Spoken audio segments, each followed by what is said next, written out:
What up, family? Let you guys see this. I'm gonna react to it. But Kamala picked her VP pick, Tim Walz. So let's see who Tim is and see if we can figure out why she picked him. So check this out.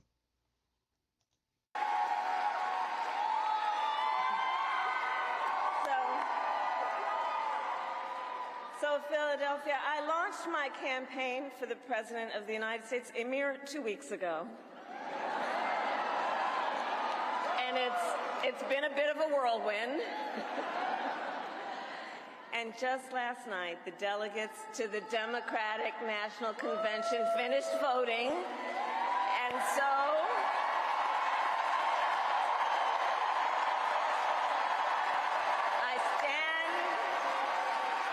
I stand before you today to proudly announce I am now officially the Democratic nominee. All right, so she's official. She's official. So now you gotta make your mind up about her. So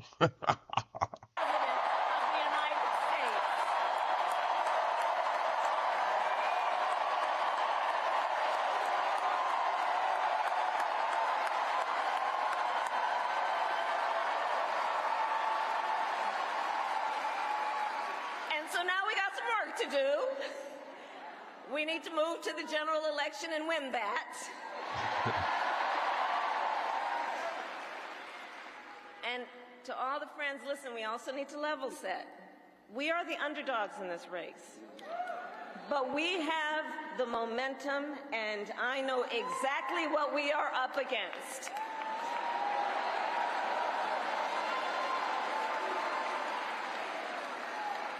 Now, many of you know, before I was elected vice president or elected a United States senator, I was an elected attorney general, and before that, elected district attorney.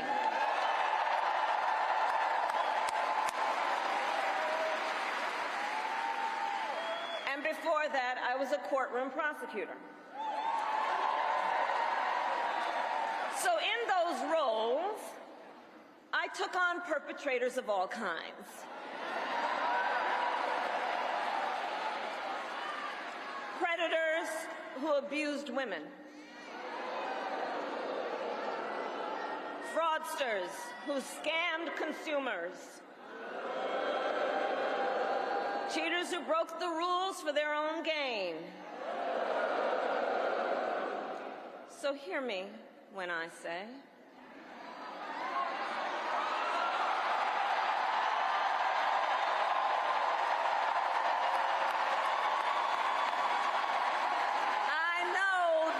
Trump's type.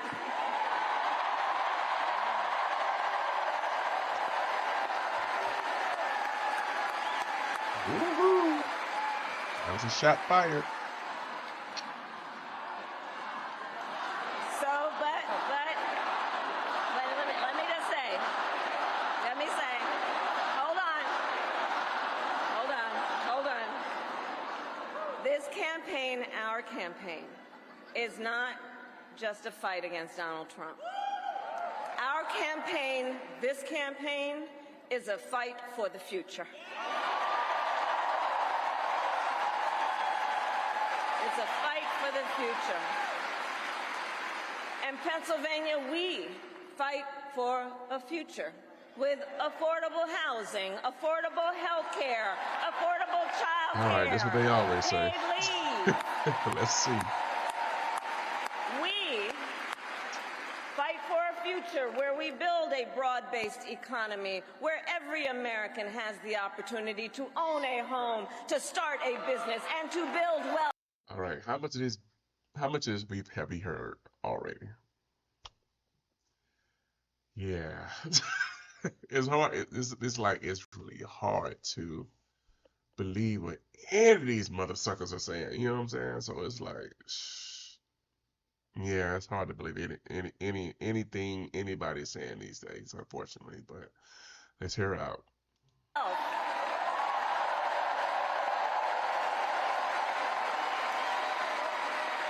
We fight for a future where we bring down prices that are still too high, and lower the cost of living for America's families. So that they have a chance not just to get by, but to get ahead.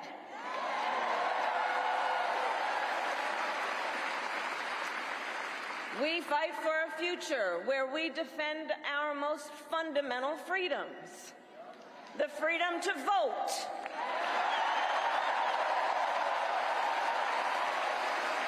The freedom to be safe from gun violence.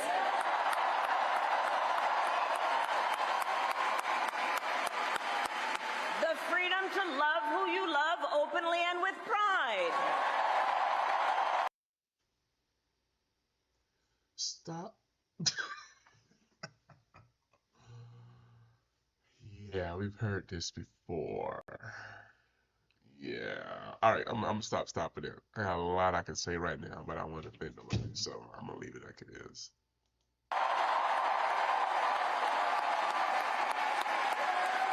And the freedom of a woman to make decisions about her own body, not having her government tell her what to do.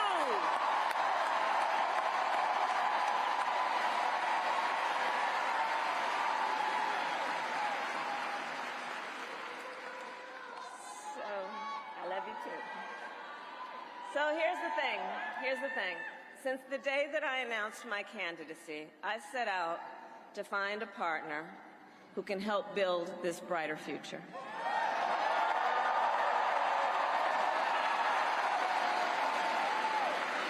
A leader who will help unite our nation and move us forward. A fighter for the middle class.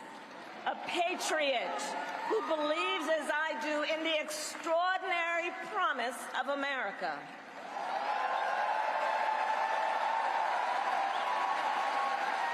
A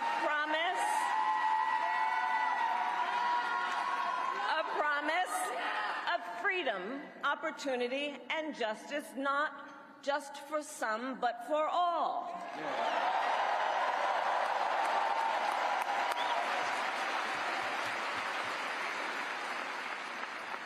So, Pennsylvania, I'm here today because I found such a leader.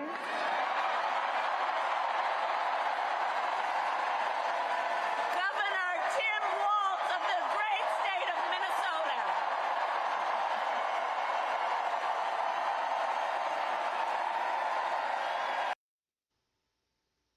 Tim Walz of Minnesota. Is that where George Floyd got killed? I mean, you just. All right. I'm gonna stop it.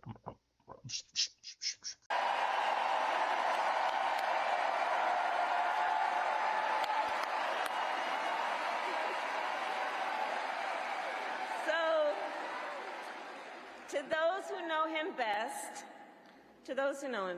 Tim is more than a governor. To his wife, Gwen, he is a husband. To his kids, Hope and Gus, he is a dad.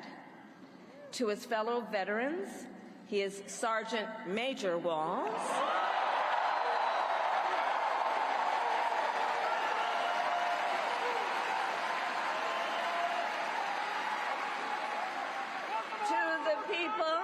To the people of southern Minnesota, for 12 years, he was congressman.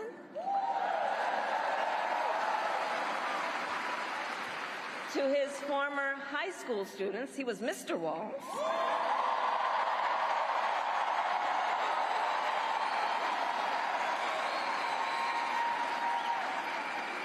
And to his former high school football players, he was coach.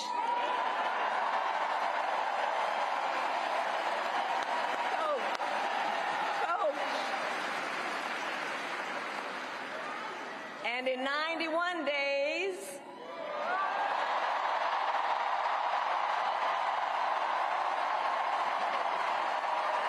the nation will know Coach Walz by another name, Vice President of the United States.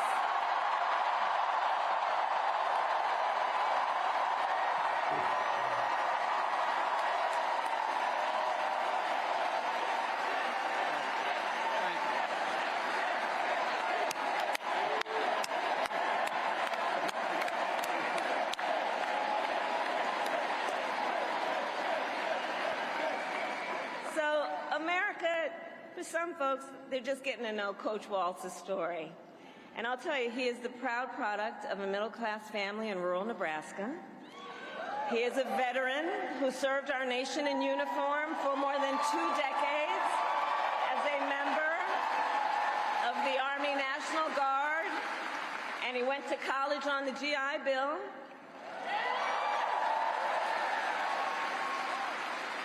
He is someone who, long before he entered politics, worked as a teacher.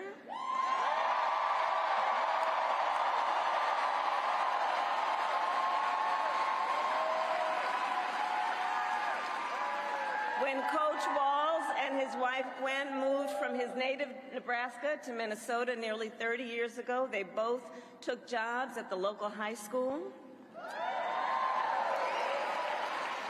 Coach Walz taught social studies, Gwen taught English.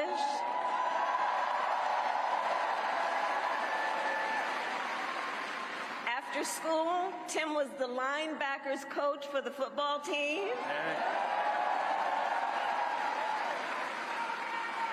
Where I've heard the stories about he had a knack for using the game of football to teach life lessons. He saw the potential in kids who sometimes didn't even see it in themselves.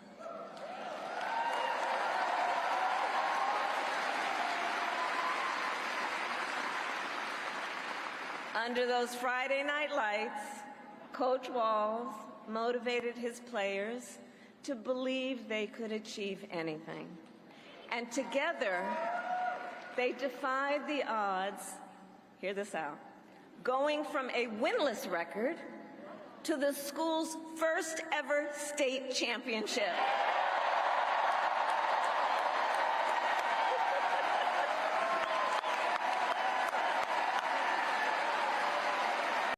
All right, this is all great stuff on Tim, and of course you would hear that from Kamala. But let's go and see what the people are saying. So give me a second. Let me go through here and pull up what I need to pull up here. Is it? All right, let me go back to